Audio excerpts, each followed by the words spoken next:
kakauwi lang natin tapos mag-ride kasama si Ray. Naka 50 kilometers kami. I think it's 49 for me. Tapos si Ray, mga 50, ganun. Umikot lang kami dyan sa Eco Park. Shoutout pala sa lahat na nakasalubong namin dyan, sa lahat ng mga bumati sa akin. No? Next time, mag-vlog tayo dyan sa Eco Park. Papakita natin yung mga tao dyan. Mas maraming siklista na tumatambay dyan eh. And puro mababait naman sila. And maraming nakikipagkwentuhan, nakikipag-usap. So next time, mag-vlog tayo dyan. Ayun, so sa mga nagtataka, bakit iba yung background, iba na yung welcome sa aming bagong bahay. So nakalipat na kami. Ngayon lang tayo nakapag-vlog dito. Aside dun sa short na ginawa natin or YouTube short or pang TikTok na about sa cleats, no? So dito na tayo mag-shoot, dito na tayo magre-record. Dito na rin ako magagawa ng mga updates sa ating sa ating bisikleta. And ito, may kasama ko dito, si Chico. And kasama ko na siya ngayon. Chico!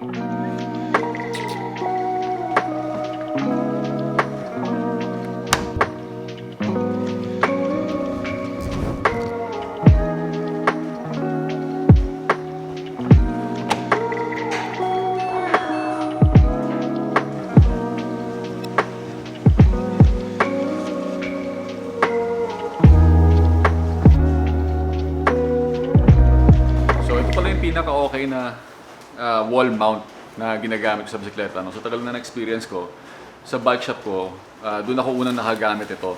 Yung original na ganito is yung Minora na brand. Siguro alam niyo naman yung Minora, gumagawa sila ng mga stand, repair stand, and mga indoor trainer, meron din sila. So far, yung Minora na brand yung pinaka-okay na nagamit ko na repair stand, and also yung wall mount. So sa wall mount, ganito yung itsura niya. Ito pala yung aming workstation. So ganitong klase ng wall mount yung maganda. Yan. Kung makikita nyo, malayo siya sa pader. May space pa siya. And sobrang tibay nito. Maganda rin yung goma na ginamit dito. Ganyan yung ginagamit ko kahit noon pa. Kaso ang problema ko lang dito sa Minoro na brand, medyo may kamahalan siya. I think nasa 1,500 yung ganitong klase ng wall mount. Siyempre si Chico, pa-cute. Cute ka ba? Okay, so ngayon magkakapit ako dito sa wall kasi dito ko laging nililinis yung bike ko pagkatapos ko mag-bike. So kailangan ko siya hugasan, kailangan ko na sabitan. Yun nga, sabi ko nga medyo may kamahalan yung mga Minoro na brand. Pero ito, nakakuha ko ng around 500 pesos lang na same quality, same na itsura, same na design. Hindi ko alam siguro kung na-expired na yung patent ng Minora kasi nagaya nila. The reason bakit mas gusto ko to, yung ibang klase ng wall mount, katulad nung nakakabit sa gulong, yung pagpatayo yung bike nyo. Ang problema kasi doon, nawawala sa align yung gulong katagalan. Lalo na kung naka-mountain bike kayo, medyo mawawala siya sa align kapag matagal nyo siyang hindi ginamit. Hindi katulad dito na sa frame nakasabit, so wala kayong magiging problema kasi sa frame naman siya and lalo na kung naka-road bike kayo, hindi siya mabigat. So, isa pa magandang feature sa kanya is pwede mo siyang i-tilt. Let's say, hindi pantay yung top tube nyo. Lahat naman sloping yung top tube or aggressive yung top tube nyo. Pwede nyo siyang i-tilt ng konti, pa ganyan, or pa kabila, para maging pantay yung pagkaka-display. Katulad nung nakita nyo sa akin sa loob na kung saan nakasabit yung aking partos. So, ngayon, kabit natin to dito. Papakita ko sa inyo kung paano siya minamount or kinakabit sa pader. Okay, so, una yung lalagay ito. So, may tatlo siyang butas. Ayan, 1, 2, 3. Kailangan siyang itornilyo sa pader. So, tara.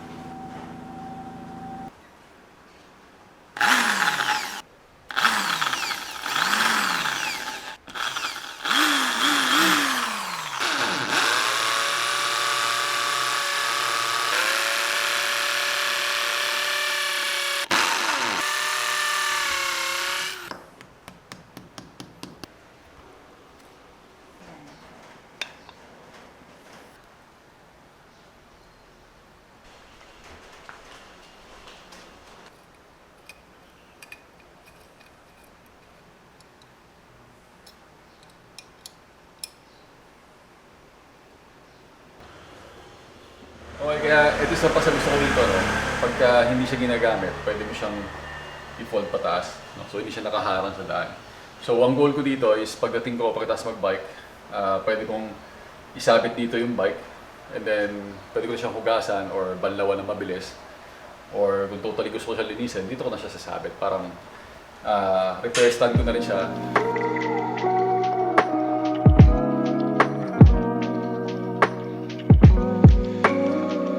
So itong vlog na to, mabilis na update lang sa mga nangyayari sa akin, no? So kita nyo nga, medyo kakaiba yung kulay sa paligid kasi yung mga walls dito ay kulay pink. So yung reflect sa balat ko is parang, ayan, mapula-pula. May dumating din pala mga bago nating i-unbox pero hindi ko siya i-unbox ngayon. Gusto ko lang i-share sa inyo kung ano yung mga i-unbox natin in the future. Ito yung from Maylan. This is the latest GPS computer from Maylan. Ito yung Navihood L1. So napakabago nito sa market. Pinadala nito sa atin para i-test, para lang magka-idea kayo. And they also sent me this C5 heart rate monitor. Yeah. And also, ito, yung Maylan bicycle speed and cadence sensor. So, let's talk about speed and cadence sensor. No? Yan na lang pag-usapan natin sa vlog na to para meron pa rin kayong mapupulot kahit paano. Dapat ba kayong mag-install ng speed and cadence sensor sa inyong bisikleta kahit na naka-GPS computer kayo? So, marami akong nakikita bumibili ng ganito. Nagkalagay pa rin sila ng speed and cadence sensor. Katulad dito, pwede siyang speed, pwede siyang cadence. So, ibig sabihin, mamimili lang kayo kung anong function yung pwede sa kanya. Or, kung gusto nyo parehas, pwede kayong bumili ng 2 piraso, isang pang speed, isang pang cadence sensor. So maraming nagtataka kung bakit kailangan panlagyan ng speed sensor kung meron namang GPS signal or kung meron namang kung naka-receive naman ng GPS signal para sa speed yung inyong head unit or GPS computer. May mga lugar kasi na humihina or hindi nagiging accurate yung GPS signal. Ayun, may tinatawag lang si Chico, pasensya na kayo. So meron kasi mga lugar na humihina yung GPS signal or nawawalan ng signal. Like yung mga lugar na maraming puno or maraming matataas na building. Ito speed sensor, ito yung papastabilize or magiging stable yung recording ng speed nyo. So i-compute niya kung gaano kayo kabilis based sa recording nito and then i-check niya doon sa GPS kung nasa na kayo. So mas magiging accurate yung data or yung measurement ng speed niya. Although hindi naman talaga siya required dahil meron naman GPS na signal at most of the time naman accurate yung mga signal ng GPS. So halos hindi nyo siya kailangan. So kung meron kayo nito, I highly recommend na gawin nyo siyang cadence sensor. So huwag nyo na kayo mag-focus sa speed. Yung speed naman kasi, bilis, babagal kayo. Okay lang yun. Marami sa atin ang makikinabang sa cadence. Kasi pag cadence, matutunan nyo kung ano yung binaburn nyo. Like say, kung mabagal masyado yung cadence nyo, masyadong mabigat yung gearing nyo, ibig sabihin, maaga mapapagod yung muscle nyo kasi masyadong heavy yung gears nyo. Or pag binisan yung cadence nyo, baka naman masyado kayong hingalin, mahirapan kayong pumadya kagad, papagod.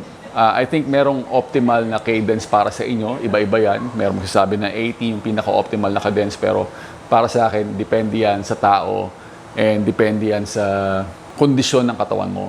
Para sa akin, hindi ko siya magagamit kasi naka-power meter ako. So yun, baka ipag-giveaway na lang natin tong cadence sensor natin. Kasi sa mga power meter, meron kang built-in na cadence sensor yan. And sa speed naman, hindi ako masyadong concerned kasi okay na sa akin yung GPS. Naka-focus kasi ako more on sa power. Yung mahabang explanation pa, yun lang yung idea. And ito muna yung vlog natin for this Sunday. Salamat sa pagsama sa araw na to. Mabilisan lang to. Gusto ko lang kayong i-update. And i-edit ko itong vlog na to. So thank you for watching. Don't forget to like and subscribe. Go vegan.